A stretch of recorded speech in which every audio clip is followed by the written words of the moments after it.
Good afternoon, this is Sean Golding with Golding & Golding, here to discuss the basics of getting that second passport as a plan B and making sure you consider the US tax implications when doing so.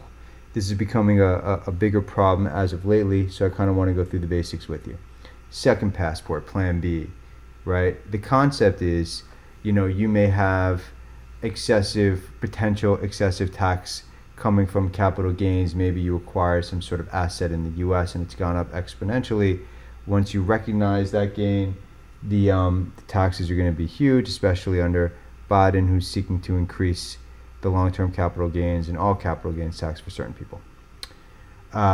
Typically, what will happen is a person will purchase or acquire Citizenship-By-Investment or a golden visa because you have to be a citizen of a country in order to get the passport. Otherwise, someone may acquire what's called RBI or Residence by Investment. Portugal is a very common one, where you get certain rights, but you're not technically acquiring citizenship.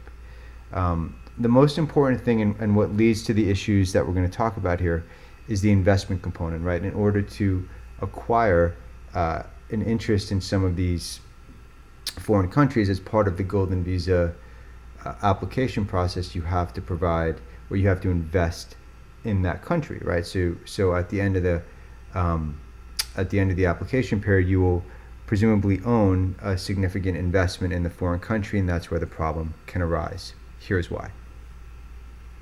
The U.S. taxes individuals on their worldwide income. Just because you acquired a second passport or a Plan B type of passport doesn't mean anything. You're still a U.S. person. So in addition, the U.S. requires reporting of global assets. So here's an example.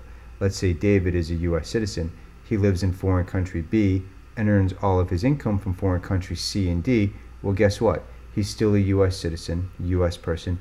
The U.S. is still going to tax him on his worldwide income. Does it matter that David acquired a passport in a different country? No.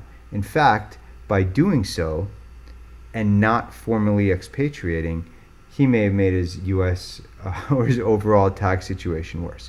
So sidestepping here for a moment, expatriation is the process of formally relinquishing a green card for long-term residence, which means a green card holder for at least 8 of the last 15 years without Form 8833 non-resident tax treaty claims in between that time, or U.S. citizen.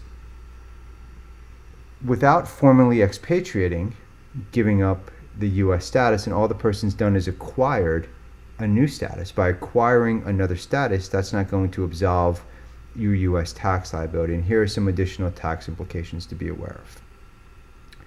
A lot of foreign countries have something called wealth tax, where just because a person has a certain level of wealth, they get taxed on that wealth each year.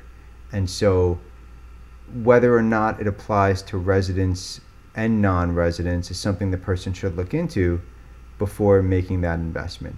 In addition, other countries have various types of taxes that they could levy against non-residents on the income that they have in that country. So Dave may be residing in the U.S. with this fancy second visa, passport, even if he's a citizen, but that doesn't mean that the foreign country is not going to tax him on the income generated from within its borders. And for non-residents, some countries, that tax liability can be high.